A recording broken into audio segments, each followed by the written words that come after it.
예, 오늘은 잠언 20장 25절, 잠언 20장 25절. 거룩한 것을 삼키는 자에게는 소원을 한 뒤에 물어보는 것이 올무가 되느니라. 거룩한 것은 하나님께 바친 것들, 또 하나님의 것을 가져다가 자기 자신을 위해서 사용하는 사람들, 그죠? 우리도 그렇죠. 예. 뭐라고 표현해야 되나요? 남의 것을 또는 이렇게 사기쳐서 이렇게 하거나, 또는 옳지 않은 방법으로 재산을 갈취하거나 뭐 이럴 때 우리 표현이 꿀꺽 삼켰다 이런 표현 쓰죠. 꿀꺽 삼켜버렸다. 그런데 성경에서도 비슷한 말씀을 쓰셨네요.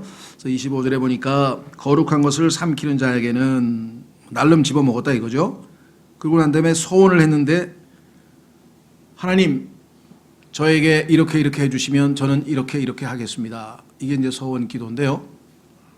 그래서 원래는 소원을 우리가 함부로 하는 건 아니죠. 성경에도 분명히 써 있고 신약에도 마찬가지. 구약에서는 소원을 했다면 반드시 지키고 차라리 안 하는 게 낫다. 왜? 우리가 자기가 약속한 것을 그렇게 쉽게 잘 지킬 수 있는 존재가 못 되잖아요. 그렇죠.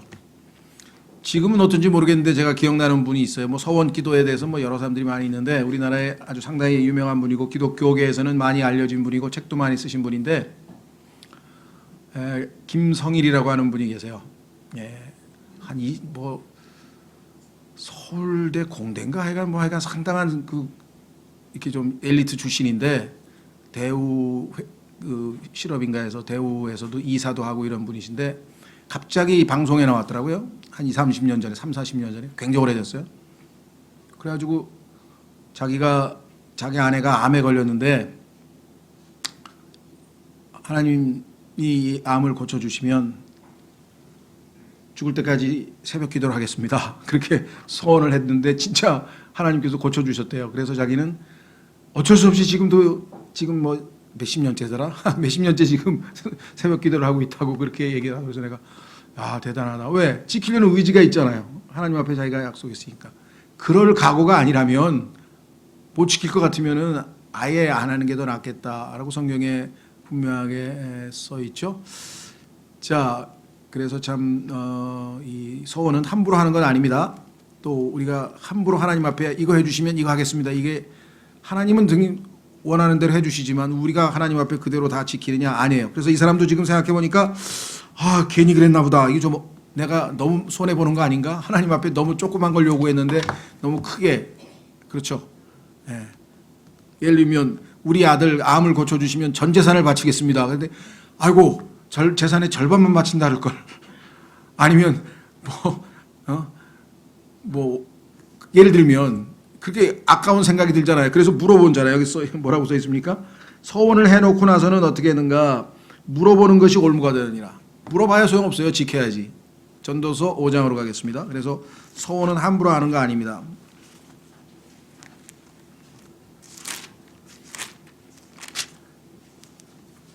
전도서 5장. 그래서 말을 하는 것보다는 듣는 게 더 중요하다 그래. 말을 하는 것보다는 듣는 게 더 중요하다. 전도서 5장 1절에 너는 하나님의 집에 갈 때 내 발을 지키고 어리석은 자들의 희생물을 드리는 것보다 듣는 것에 더 주의를 기울이라. 그들은 자기들이 악을 행하는 줄로 생각하지 아니하느니라. 내 입을 경솔히 열지 말며. 이게 경솔히 여는 게 잘못하면 잘못 소원하는 거죠. 소원을 너무 조급하게 해놓고 보면 입 밖에 이제 나가면 안 할 수도 없어요. 그래서 하나님 앞에서 내 마음이 급하게 어떤 것도 말하지 못하게 할지니라. 하나님 앞에 기도할 때도 우리가 너무 그냥 쉽게 약속을 해버리면 그다음 이제 못 지키면 어떡할 거냐. 물론 자백하고 용서받는 방법은 있습니다만은, 자, 그래서 하나님은 하늘에 계시고 너는 땅에 있나니 그런즉 내 말수를 적게 할지니라 그랬습니다. 근데 혀를 다스릴 수 있는, 혀를 길들일 수 있는 사람은 없다 그랬으니까 이건 또 보통 일이 아니죠. 성령님께 의지하지 않고는 모든 것들은, 이 세상에 존재하는 모든 것들은, 심지어는 뱀도 사자도 길을 들여서 애완동물처럼 가지고 놀 수 있지만 혀는 길들일 수 없다. 혀는 길들일 수 없다. 그만큼 어렵죠. 꿈은 일이 많아 생기고 어리석은 자의 목소리는 말이 많아 알려지느니라. 그래서 여기서 말 많은 것에 대해서 계속 지적하고 있습니다. 4절 내가 요즘에는 TMI라 그러나요? TMI? 저도 좀 배운 것 같은데 말이 많은 걸 TMI는 Too Much Information 맞나요? 예. 그래서 요즘에 뭐 좀 얘기하려고 그러면 TMI 그러면 입 다물어야 돼요. 그렇죠. 예. 자, 그래서 내가 하나님께 소원하거든 그것을 갚는 일을 미루지 말라. 그분께서 어리석은 자들을 기뻐하지 아니하시나니 내가 소원한 것을 갚을지어다. 그런데 5절 있잖아요. 5절 뭐예요? 내가 소원하고 갚지 않는 것보다 소원하지 않는 것이 더 나으니라. 소원은 정말 함부로 할 수 없는 게 아니라 우리가 우리 자신을 못 믿잖아요. 하겠다 그러고 안 한 게 어디 부지기수인데 어떻게 하나님 앞에 함부로 하겠다고 약속을 합니까? 했으면 뭐 이제 입다처럼 죽을 각오라고 이제 지키는 수밖에 없죠. 그렇죠? 예. 예를 들면 여호수아 같은 경우도 기본하고 언약을 체결해서 할 수 없이 그 사람들 다 살려줄 수밖에 없었잖아요. 서원했기 때문에. 한나는 서원을 지켰죠. 아들을 주시면 하나님께 바치겠습니다 했더니 막 2말 없이 바쳤잖아요. 그런 사람 얼마나 단호하게 했습니까? 그렇죠? 요나는 뭐 바치긴 뭐 서원을 지키긴 지켰는데 약간은 좀 엉성하게 했지만 그래도 나중에 하나님하고 막 트러블이 생겨가지고 막 좀 아유 난 이런 꼴 못 봅니다. 차라리 죽여주세요 하면서 막 또 하여간 요나를 읽어보면요 오늘날 우리하고 너무 비슷한 것 같아요. 이랬다 저랬다 그냥 자기 편리하게 그렇죠? 예. 하여간 자 그래서 우리는 서원에 대해서 살펴봤고요. 그 다음에 넘어가서 우리가 정말 입조심을 해야 되겠고요. 그 다음에 26절 지혜로운 왕은 사악한 자를 흩으며 그들 위로 바퀴를 가져오느니라. 지혜로운 왕은 사악한 자를 흩으며 이것까지는 이해가 되죠. 그렇죠? 그래서 우리도 보면은 지혜로운 왕뿐만 아니라 지혜로운 선생님도요. 그 못된 애들을 다 흩어놔요. 저 구석에 하나 앉히고 저 구석에 하나 앉히고 이 구석에 앉히고 이렇게 해야지 뒤에 한꺼번에 몰려 있으면은 뭐 작당을 하든 뭘 하든 하여간 교실이 시끄러워서 안 되죠. 그래서 학창 시절에 모르겠어요. 여러분들은 그거 겪었는지 모르겠는데 저희 다닐 때에는 선생님들이 보통 20년, 30년 완전히 그냥 노련한 사람들이 돼가지고 다 소식을 알아요. 누가 말썽쟁이인지 딱 오면 너 여기 앉고 너 저쪽에 앉고 너 저기 앉고 너 저기 앉고 제일 문제를 일으키는 애는 사방으로 딱 분산시켜가지고 그렇지 않으면은 이 질서가 안 잡히고 엉망진창이 되잖아요. 마찬가지입니다. 이 나와 있는 지혜로운 왕은 얼마나 통치를 지혜롭게 하느냐. 사악한 자들을 흩어버립니다. 한꺼번에 모아놓지 않습니다. 다 흩어 놓고요. 그 다음에 그들 위로 바퀴를 가져온다. 근데 여기서 이제 갑자기 무슨 소리인가. 성경에서 보면 이 바퀴라고 하는 것은요.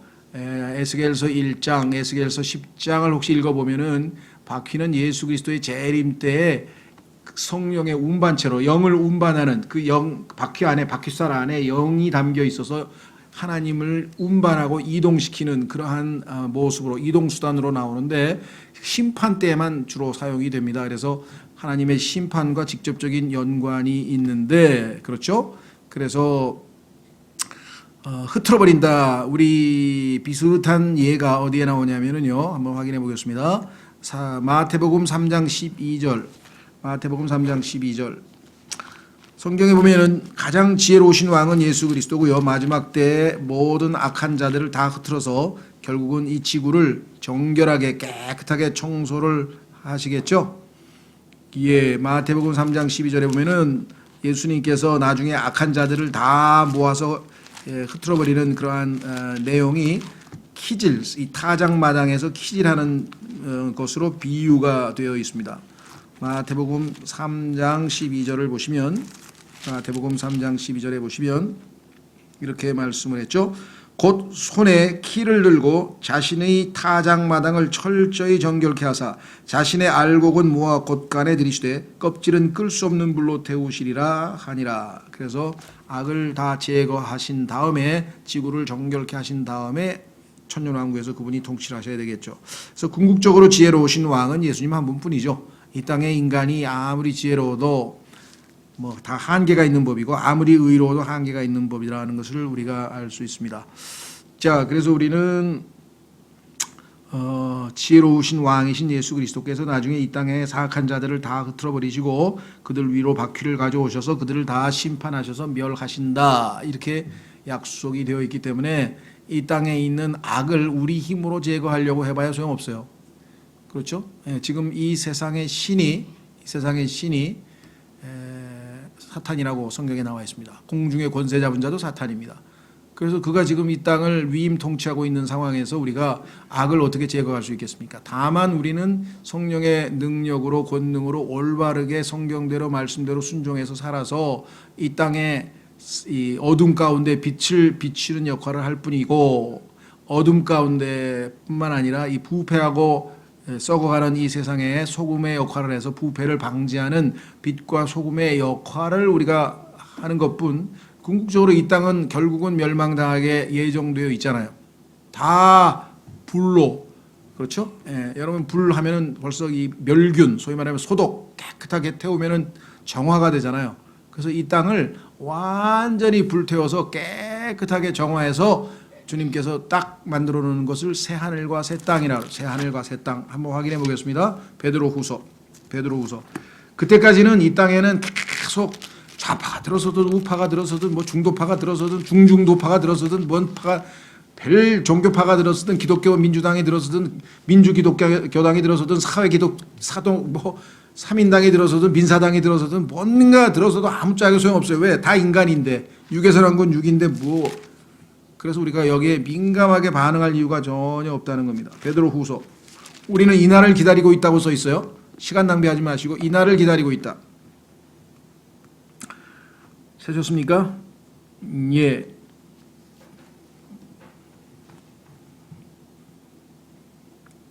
7절. 베드로후서 3장 7절. 지금 있는 하늘들과 땅은, 여러분과 지금 살고 있습니다. 우리가 살고 있는 이 하늘들과 땅, 지금 있는 하늘들과 땅은 주께서 같은 말씀으로 보관하여 간직하사, 하나님께서 지금 보관하고 간직하고 있어요. 뭐를 위해서? 경건치 아니한 사람들의 심판과 멸망의 날에 불사르기 위해 예비해 두셨느니라. 다 불태워버리려고 지금 잘 보관하고 계세요. 그렇죠? 예. 또 어떤 거는 싹 이렇게 싸잡아가지고 한꺼번에 다, 우리도 그렇죠? 버릴 거 다 모아서 한꺼번에 버리죠. 불태울 것도 다 모아서. 예. 유엔이라고 하는 유나이티드 네이션스는 다 하나님께서 모아가지고 한꺼번에 둘둘둘둘 말아가지고 한꺼번에 심판하시게 될 터인데, 자 여기 뭐라고 되어 있는가 보세요. 그러나 사랑하는 자들아, 주께는 하루가 천년 같고 천년이 하루 같다는 이 한 가지 사실에 대하여 무지한 자가 되지 말라. 왜 이렇게 조급하냐 이게. 하나님께는 하루가 천년 같으신 분이에요. 그러니까 그냥 빨리 해결해 달라고 막 조급하게 해봐야 소용없어요. 하나님께는 시계가 하루가 천년처럼 가는데 어떡하겠어요. 그렇죠? 반대로 또 어떻게 해요? 천년이 하루 같아. 주님 마음은 우리 신부를, 이 땅에 고난당하고 있는 신부를 데려오시기 위해서는 그만큼 마음이 또 갈급하신데요. 주께서는 자신의 약속에 대해 어떤 사람들이 더디다고 생각하는 것 같이 더디지 아니하시며, 많은 사람들이 뭐 오신다 그랬는데 2000년 지났다며? 2000년 지났는데 아직도 안 오는데 오실까? 이렇게 놀릴 때 그런 사람들한테 속지 말라 그랬어요. 왜? 그런 사람들은 여기 나와 있죠. 위에 이런 사람들에 대한 심판이 위에 써 있고요. 자, 그러면 오직 우리를 향하여 오래 참으사. 왜 이렇게 더디 오래 참고 계신가? 목적은 딱 하나입니다. 아직도 이 땅에 구원받아야 할 사람들이 있기 때문에. 아무도 멸망하지 아니하고 모두 회개에 이르기를 원하시느니라. 지금 우리 주변에 회개 안 하고 있는 사람, 회개한 사람보다 회개 안 한 사람은 10배 이상만. 10배가 뭐예요? 대한민국에 구원받은 사람 뭐 아무리 많이 쳐도 500만 안 돼요. 500만이 뭐야? 200만? 아주 후하게 쳐서 200만이라면 200만이면 5천만에서 200만이 몇 %인가요? 예, 이건 뭐 계산은 제가 잘 못하겠고. 자, 그래서 그러나 주의 날이, 그러나 때가 오면 어쩔 수 없어요. 항상 영원히 기다리실 수 없으니까. 그러나 주의 날이 밤에 도둑같이 오리니 그날에는 하늘들이 큰 소리와 함께 사라지고 원소들이 뜨거운 열에 녹으며. 원소 아시죠? 원소 기호 뭡니까? 1번 뭐 몇 번 뭐 이런 거 있죠. 화학 좀 잘 아시는 분 원소 기호 아시죠? 그 원소들이 탄소, 수소, 뭐 산소 뭐 이런 게 그냥 싹 불타버리는 거예요. 열에 녹으며 땅과 그 안에 있는 일들도 불태워지리라. 그래서 싹 타버려요. 그래서 여러분들 쓰라렸던 과거의 추억들이 다 없어져요. 그때 가면은요, 이 땅에서의 여러분들이 고난스러웠던, 고통스러웠던 것 싹 완전히 새롭게 돼서, 그때 가서 뭐 우리 친구 구원 못 받고 옛날에 내 옆자리에 앉았던 애 걔 지옥 갔는데 어떡하지? 이런 생각 안 나. 왜? 싹 없어진다. 그 생각 다 없어져요. 깨끗하게 없어지고 완전히 새 출발하기 때문에. 저도 이 구절 읽고 살았어요. 내가 전도 안 해가지고 구원 받지 못한 누구 막 친구들 이름 다 적어놨는데 이놈들 다 지옥 가 있으면 이제 내가 천국에서들 하늘에 가서들 편하게 살까? 아무리 생각해도 마음 편하게 못 살 것 같아. 근데 여기 보니까 싹 깨끗하게 지어서 다 기억이 안 나네. 완전히 좋은 일만 기억나게 하나님 만드신다. 그러면 그렇지 모든 게 새롭게 되지 않고서 어떻게 그 대신 이제 그 직전에 새하늘과 새 땅 직전에 천년왕국 동안에는 많이 괴로워하겠죠. 그렇죠. 자, 그래서 마지막 때는 어떻게 되는가? 그런즉 이 모든 것이 해체될진데 너희가 어떤 사람이 되어야 마땅하겠느냐? 이 땅에 있는 거 다 불태워질 텐데 어떤 사람이 되어야 마땅하겠냐? 모든 거룩한 행실 속에서 하나님을 따르는 가운데 하나님의 날이 오는 것을 기다리고 서두르라. 이 날을 기다리면서 마음을 위에 있는 것에 두고 땅에 있는 것에 애착을 두지 말고 살아야 되지 않겠느냐? 그날에 하늘들이 불이 붙어 해체되고 원소들도 뜨거운 열로 녹으려니와 그럼에도 불구하고 우리는 그분의 약속에 따라 의가 거하는 악을 다 제거해 버리셨잖아요.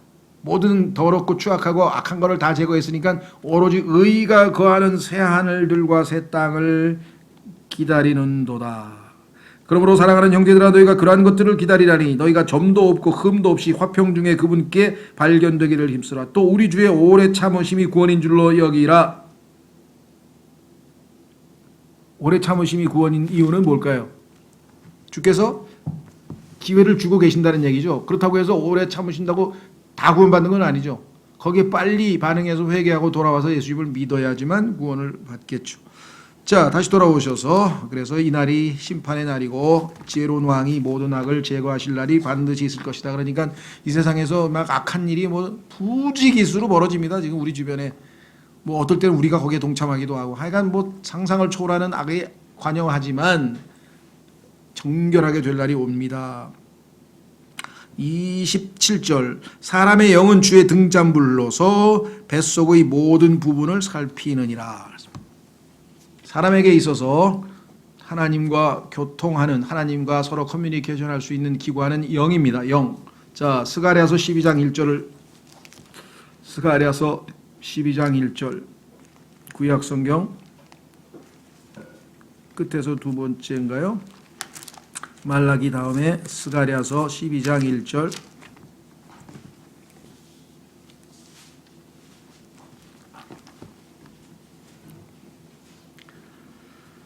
이스라엘을 위한 주의 말씀의 엄중한 부담이라. 주 곧 하늘들을 펼치고 땅에 기초를 놓으며 사람 속에 사람의 영을 짓는 이가 말하노라.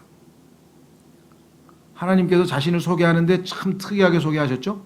자, 천지를 창조하신 분이다. 하늘들을 펼치고 땅에 기초를 놓으며 거기까지는 상식적인 선에서 이해가 되는데 그 다음에 뭐예요? 사람을 지으시고 이러면 이해가 또 돼요. 그런데 갑자기 사람 속에 영을 지으신 이가 말하다. 왜 그럴까요? 사람 속에 영을 집어넣으셔서 하나님께서 하나님은 영이시라. 하나님은 영이라 그랬죠? 그러니까 영이신 하나님과 사람하고 교대가 되려면 인간에게 영이라고 하는 기관이 있어야 되는데 그렇기 때문에 하나님께서 인간을 지으실 때 사람 속에 영을 지으셨다라고 성경에 분명하게 말씀을 했죠. 확인해 보겠습니다. 또 욥기 32장 8절 문제는 어디에 있느냐? 그 영이 고장이 나 있어요. 구원받지 못한 사람의 경우 이 땅에 태어나는 모든 인간은 영이 고장난 채로 태어나요. 고장. 여러분 물건 살 때 제일 기분 나쁜 게 뭔가요? 새 거를 딱 사왔어. 근데 고장이 나 있는 거야. 오늘 어떠세요 기분이?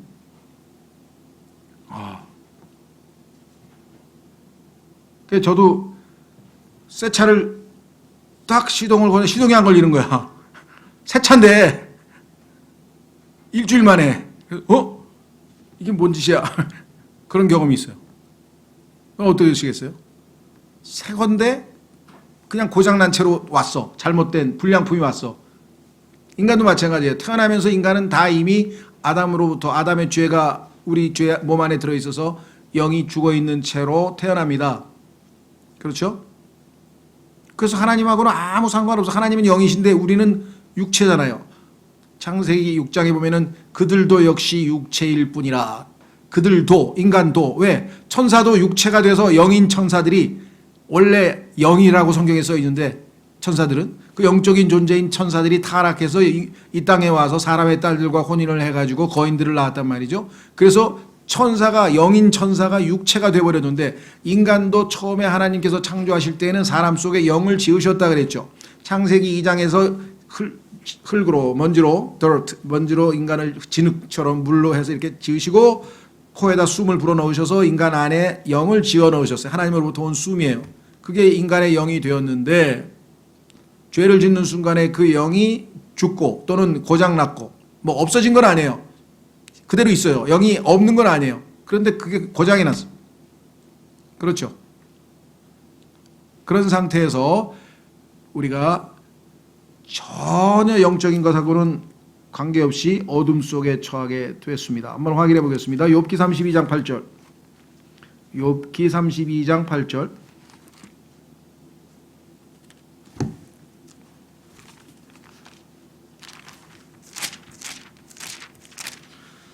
욥기 32장 8절. 그러나 사람 안에는 영이 있고 전능자의 영감이 그들에게 명초를 주나니. 사람 안에는 영이 있다 그랬습니다. 이것을 사람의 영이라고 그러죠. 사람의 영. 고린도전서 2장. 고린도전서 2장으로 가면 이것을 사람의 영이라고 그랬어요. 그래서 하나님의 영하고 사람의 영이 결합이 돼요. 자, 고린도전서 2장 11절. 고린도전서 2장 11절. 사람의 것들을 사람의 속에 있는 사람의 영 외에 누가 알리오. 우리는 영이라고 표현을 안 쓰고 마음이라고 그러죠. 야, 내 마음을 누가 아니? 누가 알겠니? 누가 알겠니? 아무도 모르죠. 결국은 자기 혼자만 아는 거잖아요. 그죠? 그 얘기하고 싶은 거 아니에요. 아무도 내 마음을 몰라준다. 근데 성경에서 이건 영이라 그랬는데, 영, 사람 속에 있는 사람의 영 외에 누가 알리, 어느 누가 알리오. 이와 같이 하나님의 것들도 하나님의 영 외에는 아무도 알지 못하느니라. 그러니까 구원받지 못한 성령이 내주하시지 않고 있는 신학자들이나 아무리 뛰어난 박사님들이라도 성경을 읽어봐야 아무짝에도 소용이 없다는 거예요. 왜? 영이 죽어 있는 상태는 여기 나와 있잖아요. 하나님의 영 외에는 성경을 알 수가 없는데, 성경을 아무리 분석하고 뭐 구조주의로 분석하고 뭐 언어학적으로 분석하고 뭘 해석을 해보고 백날 무슨 짓을 해봐야 무슨 소용이 있냐고요. 왜? 내가 너희에게 이른 말들은 영이요 생명이라. 이 성경은 영이요 생명이기 때문에 우리 안에 계신 성령께서 조명하셔야 우리가 비로소 그런 뜻이구나 하고 깨달을 수가 있는데, 영이 죽어있는 사람은 어떻게 성경을 읽냐 말이죠. 혼내 지식 가지고는 성경을 도저히 이해할 수가 없다 그랬죠. 그래서 여기 분명하게 12절에 이제 우리가 세상의 영을 받지 아니하고 하나님으로부터 난 영을 받았으니, 구원받은 사람 다 성령을 받았어요. 그래서 어떻게 해요?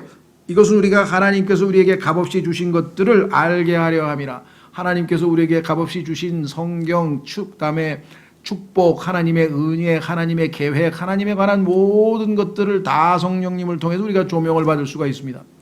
다만 뭐 게을러서 성경을 읽지 않고 성경 공부도 안 하고 뭐 그러면 그런 사람 또 뭐 어쩔 수 없는 거죠. 그러나 우리에게 모든 여건은 이미 다 완전히 준비가 되어 있다. 그뿐이 아니에요. 성령께서는 우리 안에 들어오셔가지고 우리의 영과 더불어 우리가 구원의 확신을 갖도록, 내가 하나님께 속해 있다는 것을 우리의 영과 더불어 성령께서 증언하신다 그랬어요. 확인해 보겠습니다. 로마서 8장. 내가 어떤 분이 나한테 물어보더라고요. 아주 상당히 그래도 뭔가 이렇게 성경을 열심히 공부하려고 하시는 분이었는데, 어느 날 제가 구원받은 거는 확실한 것 같아요. 자기가 구원받은 거는 확실한 것 같은데 정말 확실한 뭐가 없습니까? 왜 가끔가다 의심이 든다. 가끔가다 의심이 든다. 물론 자기는 그게 마귀의 속삭임이란 걸 알기 때문에 그것에 넘어가지는 않고 이겨내기는 하는데, 뭔가 그래도 뭔가 더 없을까요? 좀 더 확실한 거? 그래서 제가 그때 뭐라 그럴까요? 무심코? 나도 모르게 그냥 성경 구절이 떠올라서 이 구절을 한번 읽어보시면 어떨까요? 하고 읽어드렸더니 그런 것 같다고. 그 구절이 이 구절인데 한번 여러분들에게도 그런지 한번 보세요. 로마서 8장 16절. 로마서 8장 16절. 성령께서 친히 우리의 영과 더불어 우리가 하나님의 자녀인 것을 증언하시나니. 성령께서 우리 안에 내주하고 계시면요, 조금 의심이 들다가도 성령께서 너 하나님의 자녀 맞아 하고 우리 안에서 증언을 해주신다고 분명하게 말씀을 했죠. 그뿐이 아니에요. 고린도전서 6장 17절. 고린도전서 6장 17절. 우리가 신학 공부할 때 보면은 성령론, 성령은 어떠하신 분인가에 대해서는 많이들 공부합니다. 그래도 비교적. 그래서 뭐 성령 충만, 성령의 열매, 성령의 은사, 뭐 성령의 권능, 성령의 이름, 뭐 성령의 역사 뭐 해가지고 쫙 해서 여러분들 신학원에서도 성령론 강의 뭐 13시간, 12시간 강의 딱 들으면 성령님에 대해서 많은 정보를 얻을 수 있는데, 그 성령님께서 역사하시는, 사용하시는 수단이 뭐냐? 그게 사람의 영이에요. 그 사람의 영에 대해서 별로 가르치는 데가 없어. 그래서 지금 오늘 보니까 지금 사람의 영에 대해서 성경에서 곳곳에서 얘기를 하고 있다는 거죠. 그렇죠? 사람의 영에도 좀 관심을 가져야 돼. 왜? 사람의 영을 통해서만 성령께서 역사하시지 성령께서 그냥 무작정 역사하시는 게 아니잖아요. 그래서 성령께서 우리의 영과 더불어 우리가 하나님의 자녀인 것을 증언해 주신다. 뿐만 아니라 주와 합하는 자, 예수님 믿습니다 하고 우리가 아이덴티피케이션, 예수님과 하나가 되는 순간에 주와 합한 자는 한 영이라 그랬어요. 성령하고 우리하고 이제 들러붙어서 뗄래야 뗄 수가 없는 하나의 영이 되어버렸어요. 자, 고린도전서 6장 17절. 고린도전서 6장 17절. 그러나 주와 결합하는 자는 한 영이니라. 남자 여자가 결합해서 한 육체가 되듯이 그 지금 설명하고 있잖아요. 한 영이라고. 그렇죠?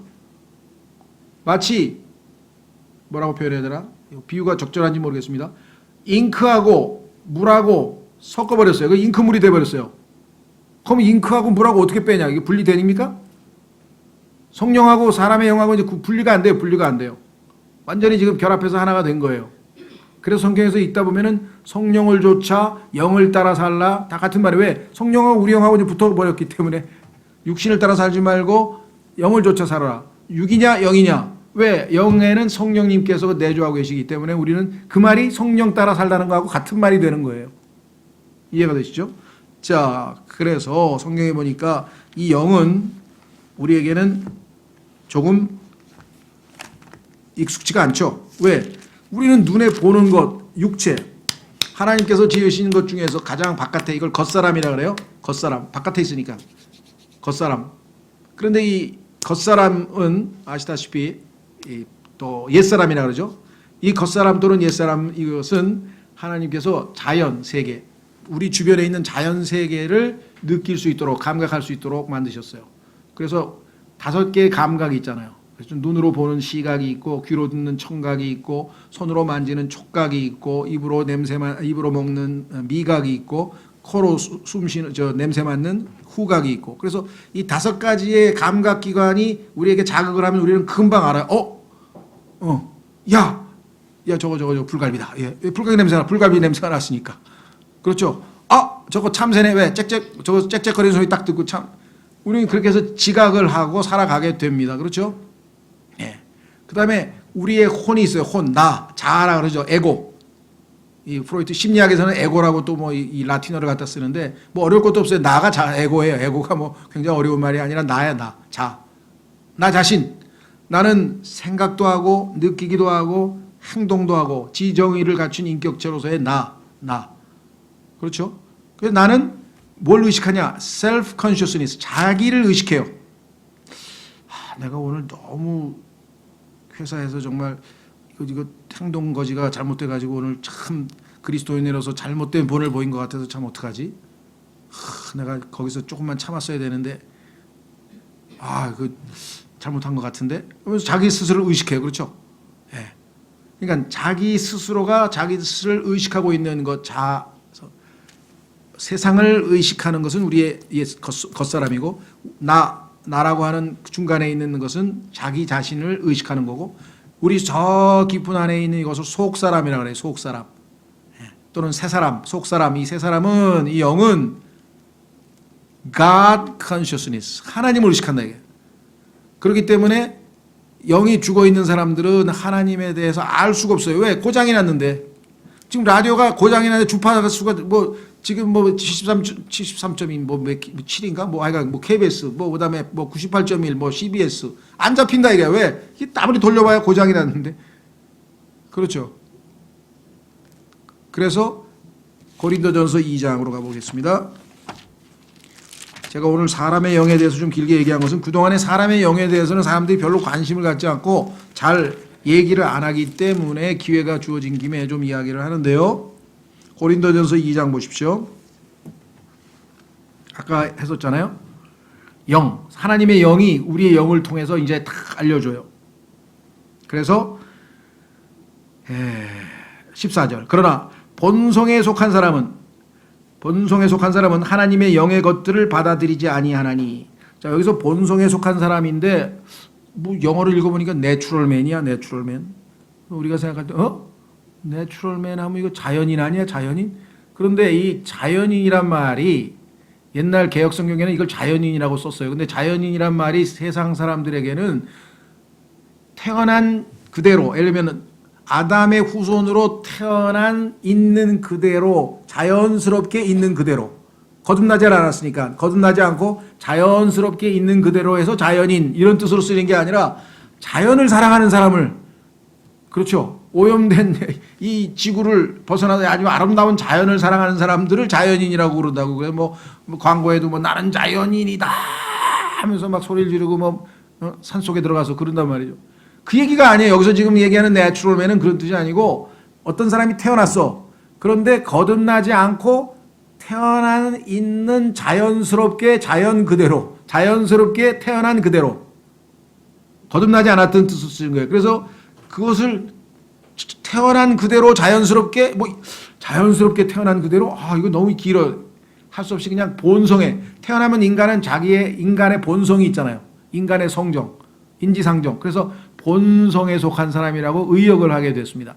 그래서 옛날 성경보다는 이게 나은 것 같아요. 왜냐하면 자연이란 말은 전혀 우리가 사용하는 거하고 커뮤니케이션이 안 맞죠. 어쨌거나 어떤 사람이 태어났습니다. 그래서 있는 그대로, 자연스럽게 있는 그대로 쭉 살고 있어요. 밥 먹고, 그렇죠? 자고 일어나고, 밥 먹고 일어나고 자고 이렇게 하다 보니까 그냥 한 20살 되고 계속 살고 있어요. 그런 자연스러운 그런 본성에 속한 사람은 하나님의 영의 것들을 받아들이지 아니하나니. 성령, 그 다음에 천사, 그 다음에 무슨 거듭남, 지옥 이런 얘기하면 그런 게 어딨어, 그런 게 어딨어 이러면서 전혀 받아들일 생각을 안 해요. 왜? 영이 죽어 있는 상태니까 영적인 얘기를 하니 어떻게 알아들겠어요? 도저히 못 알아듣죠, 그 사람들은. 그 다음에 어떻게 나오세요? 그것들이 그들에게는 어리석인 것이니라. 그렇죠? 내가 어제 내가 기도하는데 하나님께서 내 마음에 강하게 참 은혜를 주셔서 내가 낙심했다가 일어나서 다시 회복됐다고. 야, 그런 게 어딨어? 그거 좀 이상하다. 이거 너 네가 이렇게 좀 환상 속에서 좀 그런 거 아니냐? 너 꿈꾼 거 아니냐? 이러죠. 보통 그렇게 답니다. 왜? 어리석은 것이니라. 또 그것들을 알 수도 없나니. 알 수가 있어야지. 영이 죽은 상태니까, 하나님의 영과 교제가 안 되니까. 이는 그것들이 영적으로 분별되기 때문이니라.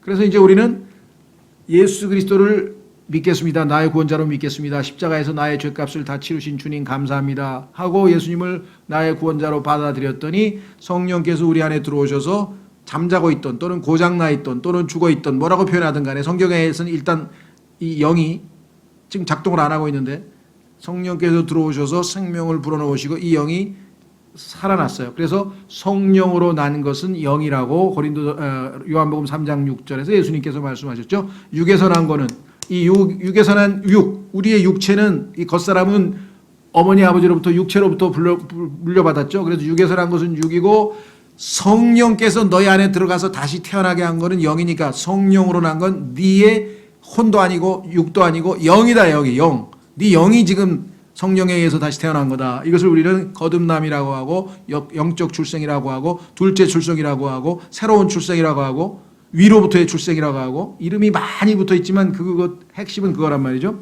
그래서 이제 영에 속한 사람, 이제 성령이 우리 안에 들어왔어요. 그래서 이 성령에 의해서 잘 양육돼 가지고 쭉 충만하게 이제 육신을 따라 살지 아니하고 성령을 쫓아 사는 영에 속한 사람이 됐어. 이걸 스피리추얼 맨이라고 그랬는데 뭐 이거를 꼭 영에 속한보다도 그냥 영적인 사람이라 그러면 더 좋을 것 같아요. 제 개인적으로는. 하여간 뭐 번역 문제를 시비 걸려는 건 아니고. 자, 그래서 이 스피리추얼 맨은 어떻게 되는가? 모든 것을 판단하다니. 왜? 하나님의 말씀, 영이요 생명인 말씀으로 판단하지. 그렇죠? 자기 개인의 의견을 얘기하는 게 성경에 써 있는 하나님의 말씀에 따라 판단하니까 모든 것을 판단할 수 있죠. 이것은 옳다. 이것은 그러다. 동성애 틀렸다. 성경에 그렇게 써 있다. 그렇죠? 뭐 써 있는 그대로 얘기하면 될 거잖아요. 예. 이거 맞다. 그렇죠? 이거 틀렸다. 이거 맞다. 이거 틀렸다. 왜? 성경에 써 있으니까. 자, 문제는 어디 있느냐? 그 자신은 아무에게서도 판단을 받지 아니하느냐? 그 자신은 하나님의 말씀만이 자신을 판단하지 다른 사람들이 나에 대해서 판단해도 그것은 올바른 판단이 아니에요. 정확한 판단은 그렇죠. 세상 사람들은 뭐라 그럴까요? 저 사람 양복 입고 좀 뭐 머리 끝 입고 하고 또 인생을 살아서 그래도 좀 뭐 점잖은 사람인가? 뭐 이렇게 생각할지 모르지만 속으로는 굉장히 못된 사람이잖아. 예를 들면 그럴 수도 있고 반대로 저 사람은 옷차림도 허술하고 어째 저렇게 됐을까? 그런데 알고 보니까 굉장히 훌륭한 인격자도 있을 수 있고 우리 인간은 속을 모르기 때문에 판단 못한다. 하나님만 판단하시지. 자, 문제는 누가 있느냐? 여기에 영적인 사람, 즉 영에 속한 사람이 아니라 어떻게 되어 있냐면 여기 어떤 사람이 하나 있냐면 육신에 속한 자라는 표현이 나왔어요. 이거는 이제 카널맨이라고 그랬는데 사실은 육적인 사람이에요. 자, 무슨 소리냐? 우리가 성령께서 들어왔어. 살려놨어. 그래서 영이 살았어. 생명을 얻었어. 마치 엄마 뱃속에서 아기가 태어난 것처럼 태어났어. 그런데 이 아기가 자라질 않고 계속 아기로 머물러 있어서 여전히 영적으로 어린 상태에 있다. 거듭나서요. 생명이 태어났어요. 그런데 하나님의 말씀, 양식 잘 먹고 그렇죠? 어린아이가 엄마 젖 또는 우유를 잘 먹고 운동하고 잘해서 계속해서 커야지 성장해서 5살 되고 10살 되고 해서 막 힘도 생기고 이제 이래야 되는데 영적으로 전혀 성장이 안 된 상태에서 그냥 지금 목숨은 붙어 있는데 갓난아기 상태로 계속 머물러 있는 거예요. 그런 사람들을 뭐라고 하느냐? 생명은 붙어 있지만 행동은 육신적으로 하기 때문에 이것을 육신에 속한 사람 이렇게 표현했어요. carnal man. 그러니까 우리는 태어나면 다 육신에 속한 사람이에요. 왜? 우리는 갓 태어나면 어떻게 영적으로 우리가 뭐 하루아침에 뭐 쫙 성장할 수 없잖아요. 갓난아이가 20년을 걸려야 성인식을 하지 20년도 안 걸린 채 쫙 해가지고 순간적이 될 수 없으니까. 그러나 문제는 30살이 됐는데 보니까 막 로봇 사러 댕기고 그냥 인형 사러 댕기는 남자 여자 있더래요. 키덜트족이라 그래가지고 어른인데 행동은 애기처럼 하는 사람들이 지금 대한민국에 막 엄청나게 많듯이 영적으로도 분명하게 시간은 많이 흘렀어. 교회 생활 20년 했어. 근데 성경은 20페이지밖에 안 읽었어. 예를 들면 어떻게 된 거냐 이게. 전혀 먹지를 않았어. 영적인 영이요 생명인 양식을 전혀 먹지를 않았어. 이게 지금 1년에 한 번씩은 다 먹어야 되는데 전혀 먹지를 안 된 상태에서 20살이 돼 20년이 세월은 흘렀지만 실제적으로는 거의 안 자란 상태에 있어서 바울이 아이고 너 지금쯤 어른 됐어야 되는데 어떻게 아직도 그대로냐? 하나도 안 자랐네. 할 수 없이 젖을 다시 먹어야 되겠네. 라고 하는 상태까지 지금 와 있잖아요. 무슨 말인지 이해가 되셨어요? 영의 세계는 바로 이렇다. 육체적으로는요 막 크잖아요. 그런데 비슷한 비유도 있었어요. 예를 들면 은진이가 없으니까 예를 들기가 좀 그런데 하여간 33살이잖아요. 그런데 멘탈, 정신적인 나이는 3살밖에 안 돼요. 3살. 그러니까 사람도 신체적으로는 어른인데 정신적으로는 어린아이들이 지금 있듯이 영적으로도 똑같아요. 교회는 오래 다니고 신앙생활은 오래 했는지 모르지만 세월은 많이 갔는지 모르지만 여전히 어린아이에 머물러 있는 사람들이 있다. 그렇죠. 네, 그래서 여기에 지금 영에 대해서 아무것도 모르는 사람, 성령에 의해서 태어났으나 자라지 않아서 갓난아기로 머물러 있는 사람, 그 다음에 쭉 성숙해서 어른이 된 사람. 그러면 이제 그 중간 단계가 있겠죠. 그 성경에 보니까 맨 처음에 어린아이, 그렇죠? 그 다음에 영맨이라 children. 여기는 베이비야, 베이비. 베이비에서 어린아이가 되면 children, child가 되죠. 그 다음에 조금 가면 youngman, 청년이 돼요. 청년. 그 다음에는 아비가 돼. 이제 다른 사람 자식을 낳을 수 있는 그런 아비가 되고, 그 다음에는 elder, 장로가 되고, 나이가 든 어떤 원로가 되고, 이렇게 해서 성경에 보면 7단계로 영적으로 계속 성장을 해요. 신체적으로는요, 대충 써 있죠. 우리가 보통 0세에서 1세까지 뭐 영아기, 그 다음에 뭐 1세부터 3세까지 뭐 유아기, 그 다음에 5세부터 뭐는 뭐 무슨 기, 그 다음에 소년기, 뭐 사춘기, 뭐 해가지고 다 거기에 맞춰서 이제 노년기까지 가면서 있잖아요. 그러니까 신체적으로는 자동으로 다 가는데 정신적으로는 거기에 못 미치는 사람이 있는 것처럼 영적으로도 세월은 흘렀지만 거기에 못 미치는 경우가 있어요. 그래서 성경에서는 빨리 정상적으로 잘 성장하라. 그렇게 지금 강조하고 있는 거죠. 그런데 보니까 불행하게도 고린도 교회 가보니까 너 지금 나한테 복음 듣고 태어난 지가 언제냐? 너 어떻게 아직도 그대로 베이비 상태로 있냐? 하면서 바울이 막 안타까워했듯이 히브리서에도 너희가 지금쯤이면 나는 충분히 어느 정도 청년쯤 될 줄 알았는데 아니 어떻게 있는 그대로 너희 베이비냐? 또 젖을 먹어야 될 판이냐? 라고 얘기한 걸 보면 우리만이 아니고 성경에 등장하는 사람들조차도 그렇다면 이 영적 선장이라는 게 얼마나 하기가 어렵겠습니까? 왜 어렵을까요? 여러분과 저는 지금 육체를 입고 이 땅에 살고 있잖아요. 그러니까 지금 보이는 거 있지, 들리는 거 있지, 냄새 나지, 뭐 그냥 온통 우리의 육체적인 자극으로 들어오잖아요. 그러니까 하나님의 말씀, 우리의 속사람이 영이 성령에 의해서 완전히 컨트롤돼서 뭘 보더라도 그냥 판단하는 게 아니라 이것이 영으로 가서 하나님의 말씀에 근거해서 저건 보면 안 되는 건데 딱 안 돼 하고 할 수 있는 능력이 그렇게 쉽게 생기겠냐 이거죠. 그러니까 그냥 눈에 보이는 대로 들리는 대로 반응하고 보이는 대로 반응하고 그러면 영은 살아있으나 육신을 따라 사는 거예요. 그래서 이거는 성령을 조차 영을 조차 살려면 엄청난 훈련이 필요해요. 그래서 아까 경건한 훈련, 엑서사이즈가 나와 있잖아요. 운동선수가 어느 분야에서 정말 뛰어난 선수가 되려면 얼마나 많은 연습을 많이 했겠어요. 영적으로도 우리가 주님을 따라서 정말 조금이라도 영적인 삶을 살려면 엄청난 영적인 훈련이 필요하다. 물론 거기에는 뭐 다양한 게 있겠죠. 말씀과 기도와 뭐 등등등등 있겠네. 어쨌거나 약간 중요한 거는 하나님의 말씀을 많이 접할수록 우리가 영적으로 더 접근하기가 된. 왜? 이 말씀들이 영이요 생명이라고 성경에서 말씀을 했죠. 그래서 오늘 잠언 말씀 읽고 마치겠습니다. 잠언은 뭐라고 되어 있냐? 오늘은 사람의 영에 대해서는 뭐라고 얘기를 하느냐? 잠언 20장 27절 사람의 영은 주의 등잔불로서 뱃속의 모든 부분을 살피느니라. 우리 안에 있는 우리의 생각, 우리의 상상 이러한 모든 것들을 다 살펴서 하나님의 말씀 앞에 쫙 펼쳐서 걸러낼 걸 빨리 잘 걸러내야 되는데 이 영을 사용하지 않으면 우리는 그야말로 신분은 하나님의 자녀인데 삶은 세상 사람들처럼 살아가는 수밖에 없다. 그렇게 성경은 말씀하고 있죠. 그래서 하여간 오늘은 이 영에 대해서 좀 우리가 한번 살펴보았습니다. 이 시간에 우리가 오늘 주신 말씀을 통해서 주께서 육신을 조차 살지 말고 성령을 조차 또 영을 따라 영 안에서 살라고 하신 말씀대로 더 경건에 이르는 훈련을 잘 해서 성장하는 그리스도인이 될 수 있도록 도와주십시오. 다 같이 기도하겠습니다.